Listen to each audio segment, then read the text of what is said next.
छत्रपती शिवाजी महाराजांचं आराध्य दैवत, 3.5 शक्तिपीठांपैकी एक प्रमुख शक्तिपीठ म्हणजेच महाराष्ट्राची कुलस्वामिनी आई तुळजाभवानी.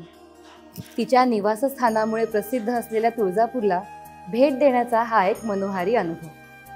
तुळजापूर हे धाराशिव जिल्ह्यातील एक वसलेलं स्थान आहे. तुळजापूरला पूर्वी चिंचपूर असेही म्हणत असत. तुळजापूरच्या नावामागे एक रंजक कथा आहे. पूर्वी कर्दम ऋषींच्या पत्नीनं आई भवानीची अगदी आर्त मनाने प्रार्थना केली आणि देवी अगदी त्वरित प्रकट झाली. त्वरित या शब्दामुळेच तुळजापूर असं नाव पडलंय, कारण त्वरित या शब्दामुळे तुळजा असा शब्द पडला गेला आणि मग तुळजापूर असं नाव झालं असं म्हणलं जातं. तुळजापूरला पोहोचल्यावर भाविकांची प्रचंड गर्दी, बाजारांमध्ये विकल्या जाणाऱ्या कवड्यांच्या माळा आणि भाविकांनी गजबजलेले रस्ते पाहायला मिळतात. पुढे मंदिराकडे जात असताना जवळच भवानी तीर्थ नावाचं एक स्नानकुंड आहे, जे स्त्रिया आणि पुरुषांकरता वेगवेगळं आहे. दर्शनाकरता जाताना सर्वप्रथम आपल्याला आपल्या गणपती बाप्पाचं दर्शन घडतं. पुढे राजे शहाजी महाराजांच्या महाद्वारातून देवीच्या दर्शनासाठीचा प्रवास सुरू होतो.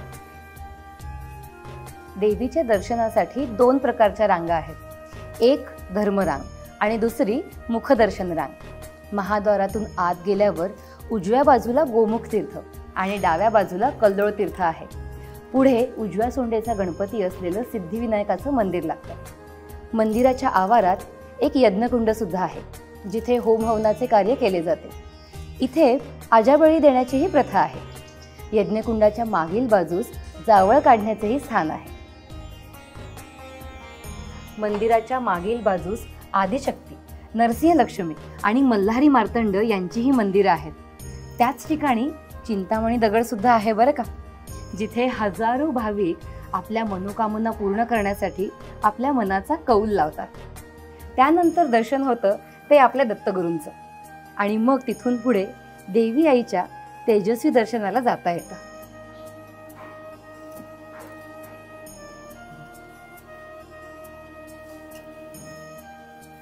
देवीची अष्टभुजाधारी मूर्ती गणकी शिळेची असून ती वीरांगना स्वरूपाची आहे. देवीच्या हातात विविध शस्त्र, डोक्यावर शिवलिंगाकार मुकुट, गळ्यात मंगळसूत्र आणि कमरेवर कंबरपट्टा आहे. देवीच्या खांद्यावर सूर्य आणि चंद्र आहेत आणि सिंह हे देवीचे वाहन आहे. मंदिराच्या गाभाऱ्यातून बाहेर पडल्यावर देवीचा गोंधळ घालण्यासाठी आणि पूजा करण्यासाठी अगदी खास जागा आहे. मंदिराच्या आवारात पसरलेली ती प्रचंड ऊर्जा, ते चैतन्य आणि शांतता, या सगळ्याचा अनुभव घेण्यासाठी पायऱ्यांवर काही काळ विसावा घेणं अगदी आवश्यक वाटतं. आता आपण जाणून घेऊया श्री तुळजाभवानी मातेच्या मंदिरात साजरे होणारे काही महत्त्वाचे उत्सव. 1. रंगपंचमी. श्री तुळजाभवानी मातेच्या मंदिरात साजरी होणारी रंगपंचमी ही अगदी पारंपरिक पद्धतीने साजरी केली जाते. श्री तुळजाभवानी मातेच्या मंदिरात साजरा होणारा काळभैरव भेंडोळी हा उत्सव दरवर्षी दिवाळीच्या नरक चतुर्दशी या तिथीनुसार असतो आणि हा उत्सव पाहण्याकरता हजारो भाविक अगदी गर्दी करून या मंदिरामध्ये येतात. 3. दसरा उत्सव. श्री तुळजाभवानी मातेच्या मंदिरात साजरा होणारा दसरा हा अगदी अद्भुत उत्सव आहे. या उत्सवादरम्यान तुळजाभवानी मातेची मूर्ती मंदिर परिसरातल्या पिंपळाच्या पारावर आणून पालखीमध्ये ठेवून संपूर्ण मंदिराला प्रदक्षिणा घालण्यात येते. यावेळी देवीच्या पालखीवर भाविक हळदी कुंकवाची उधळण करतात. या सुद्धा उत्सवात लाखो भाविक सहभागी होत असतात. ग्रहण. ग्रहण काळात श्री तुळजाभवानी मातेच्या मंदिरात श्री देवी मातेस सोवळ्यात आणि पांढऱ्या शुभ्र कपड्यात ठेवले जाते. देवीला साज शृंगार नसतो. ग्रहण कालावधी संपल्यानंतर देवीला स्नान घातले जाते व तिची पूजा करण्यात येते. 5. शारदीय नवरात्र उत्सव. नवरात्र काळात भक्त राज्यभरातून विविध ठिकाणांहून पायी पालख्या घेऊन इथे येतात. तुळजाभवानी मातेच्या मंदिरातला नवरात्र उत्सव हा अगदी मोठ्या प्रमाणात साजरा केला जातो. इथे घटस्थापना होते. देवीची 9ही दिवस विविध अलंकार पूजा होते. श्री छत्रपती शिवाजी महाराजांनी भवानी मातेच्या चरणी अर्पण केलेली सोन्याच्या पुतळ्यांची माळ आजही देवीच्या मुख्य अलंकारांपैकी एक आहे. नवरात्र उत्सव बघायला भाविक अगदी लाखोच्या संख्येने तुळजापूरला येत असतात.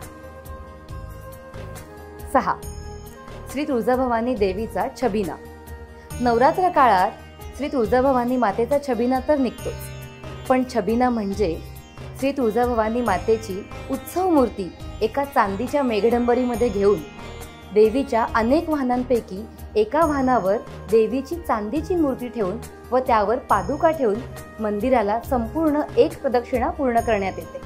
यालाच देवीचा छबिना असे म्हणतात. दर्शन संपल्यानंतर आपण माँसाहेब जिजाऊ प्रवेशद्वारातून बाहेर पडतो. तुळजाभवानी मातेच्या मंदिरापासून सुमारे 1 किलोमीटर अंतरावरच घाटशिळा मंदिर आहे. तिथे एक भव्य शिळा आहे जिला तुकाई असे म्हणतात. तिचे दर्शन घडले की तुळजापूरच्या या पवित्र दर्शनाचा प्रवास पूर्ण होतो आणि आपलं मन पुन्हा पुन्हा त्या भक्तिमय अनुभवाकडे झेपावतं.